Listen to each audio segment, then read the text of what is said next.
ನಮಸ್ಕಾರ. ಇವತ್ತು ನಾನು ಯಾವುದೇ ವಿಷಯದ ಬಗ್ಗೆ ಭಾಷಣ ಮಾಡೋಕ್ಕೆ ಬಂದಿಲ್ಲ. ಬದಲಾಗಿ ನಿಮ್ಮ ಹೃದಯಕ್ಕೆ ತುಂಬ ಹತ್ತಿರವಾಗುವ ಒಂದು ಸುಂದರವಾದ ಕಥೆಯನ್ನು ಹೇಳೋಕೆ ಬಂದಿದ್ದೇನೆ. ಸ್ವಲ್ಪ ಹೊತ್ತು ನಿಮ್ಮ ಎಲ್ಲ ಕೆಲಸಗಳನ್ನ ಬದಿಗಿಟ್ಟು ಈ ಕಥೆಯನ್ನೊಮ್ಮೆ ಕೇಳಿ. ಒಮ್ಮೆ ಇಬ್ಬರು ಆಪ್ತ ಸ್ನೇಹಿತರು ಒಂದು ದೊಡ್ಡ ಮರುಭೂಮಿಯಲ್ಲಿ ನಡೆದುಕೊಂಡು ಹೋಗ್ತಾ ಇರ್ತಾರೆ. ತುಂಬ ಸುಸ್ತಾಗಿರುತ್ತೆ, ಬಿಸಿಲು ಬೇರೆ. ಆ ದಾರಿಯಲ್ಲಿ ಹೋಗಬೇಕಾದ್ರೆ ಯಾವುದೋ ಒಂದು ಸಣ್ಣ ವಿಷಯಕ್ಕೆ ಅವರಿಬ್ಬರ ಮಧ್ಯ ದೊಡ್ಡ ಜಗಳ ಶುರುವಾಗುತ್ತೆ. ಜಗಳ ಎಷ್ಟರ ಮಟ್ಟಕ್ಕೆ ಹೋಗುತ್ತೆ ಅಂತಂದರೆ, ಒಬ್ಬ ಸ್ನೇಹಿತ ಕೋಪದಲ್ಲಿ ತನ್ನ ಪ್ರಾಣ ಸ್ನೇಹಿತನ ಕೆನ್ನೆಗೆ ಹೊಡೆದು ಬಿಡ್ತಾನೆ. ಹೊಡೆದಾತಿಂದ ಆ ಸ್ನೇಹಿತನಿಗೆ ತುಂಬ ನೋವಾಗುತ್ತೆ. ತನ್ನ ಅತ್ಯುತ್ತಮ ಸ್ನೇಹಿತನೇ ಹೀಗೆ ಮಾಡಿದ್ನಲ್ಲ ಅಂತ ಕಣ್ಣಲ್ಲಿ ನೀರು ಸಹ ಬರುತ್ತೆ. ಆದರೆ ಅವನು ಕೋಪದಲ್ಲಿ ಒಂದು ಮಾತನ್ನು ವಾಪಸ್ ಆಡೋದಿಲ್ಲ. ಬದಲಾಗಿ ಅವನು ಸುಮ್ಮನೆ ಕೆಳಗೆ ಬಗ್ಗಿ ಅಲ್ಲಿದ್ದ ಮರಳಿನ ಮೇಲೆ ತನ್ನ ಬೆರಳಿನಿಂದ ಹೀಗೆ ಬರೀತಾನೆ, ಇಂದು ನನ್ನ ಅತ್ಯುತ್ತಮ ಸ್ನೇಹಿತ ನನ್ನ ಕೆನ್ನೆಗೆ ಹೊಡೆದ ಅಂತ. ಅದನ್ನು ನೋಡಿದ ಹೊಡೆದವನಿಗೆ ಸ್ವಲ್ಪ ಪಶ್ಚಾತ್ತಾಪ ಆಗುತ್ತೆ.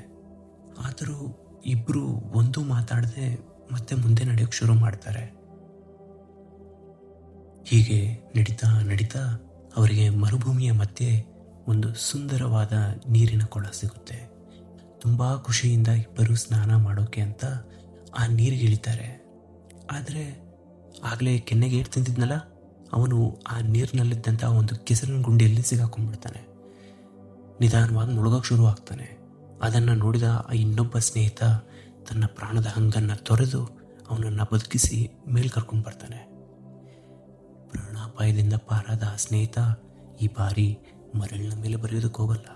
ಬದಲಾಗಿ ಅಲ್ಲಿದ್ದ ಒಂದು ದೊಡ್ಡ ಕಲ್ಲಿನ ಮೇಲೆ ಒಂದು ಚೂಪಾದ ವಸ್ತುವಿನಿಂದ ಹೀಗೆ ಕೆತ್ತುತ್ತಾನೆ, ಇಂದು ನನ್ನ ಅತ್ಯುತ್ತಮ ಸ್ನೇಹಿತ ನನ್ನ ಪ್ರಾಣ ಉಳಿಸಿದ ಅಂತ.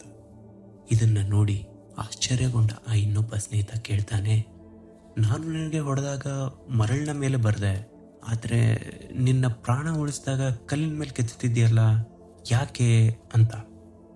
ಆಗ ಆ ಸ್ನೇಹಿತ ಒಂದು ಸುಂದರವಾದ ಉತ್ತರ ಕೊಡ್ತಾನೆ. ದಯವಿಟ್ಟು ಇದನ್ನು ಗಮನವಿಟ್ಟು ಕೇಳಿ.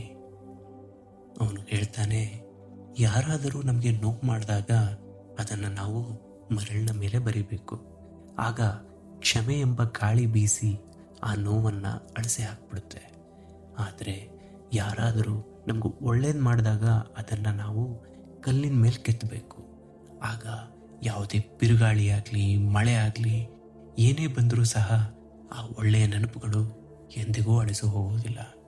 ಸ್ನೇಹಿತರೆ, ನಮ್ಮ ಜೀವನದಲ್ಲೂ ಅಷ್ಟೇ ಅಲ್ವಾ? ನೋವುಗಳನ್ನು ಕೋಪಗಳನ್ನು ಮರಳಿನ ಮೇಲೆ ಬರೆಯೋಣ. ಗಾಳಿಗೆ ಎಲ್ಲ ಹಾರ್ಕೊಂಡು ಹೋಗ್ಬಿಡಲಿ. ಪ್ರೀತಿ, ಸ್ನೇಹ ಮತ್ತು ಒಳ್ಳೆಯ ನೆನಪುಗಳನ್ನ ಕಲ್ಲಿನ ಮೇಲೆ ಕೆತ್ತೋಣ. ಅಂದರೆ ನಮ್ಮ ಹೃದಯದ ಕಲ್ಲಿನ ಮೇಲೆ ಕೆತ್ತೋಣ. ಅದು ಶಾಶ್ವತವಾಗಿ ನಮ್ಮಲ್ಲೇ ಉಳಿಯಲಿ. ಮತ್ತು ನಿಮಗೊಂದು ಸಣ್ಣ ವಿನಂತಿ, ಈ ಕಥೆಯಲ್ಲಿ ಬರುವ ಕಲ್ಲಿನ ಮೇಲೆ ಕೆತ್ತಬೇಕು ಅನ್ನೋದು ಒಂದು ಕೇವಲ ಸುಂದರವಾದ ಉದಾಹರಣೆ ಮಾತ್ರ.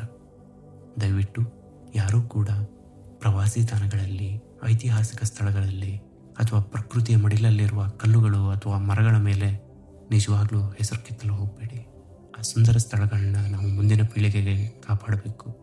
ಈ ಕಥೆ ನಿಮ್ಮ ಹೃದಯವನ್ನು ಮುಟ್ಟಿದ್ದರೆ ಈ ವಿಡಿಯೋನ ನಿಮ್ಮ ಆ ಬೆಸ್ಟ್ ಫ್ರೆಂಡ್ಗೆ ಶೇರ್ ಮಾಡಿ. ಹಾಗೆ ಲೈಕ್ ಮಾಡಿ, ಸಬ್ಸ್ಕ್ರೈಬ್ ಆಗೋದನ್ನು ಮರಿಬೇಡಿ. ನಿಮ್ಮ ಪ್ರೀತಿ ಸದಾ ಹೀಗೇ ಇರಲಿ. ಧನ್ಯವಾದಗಳು.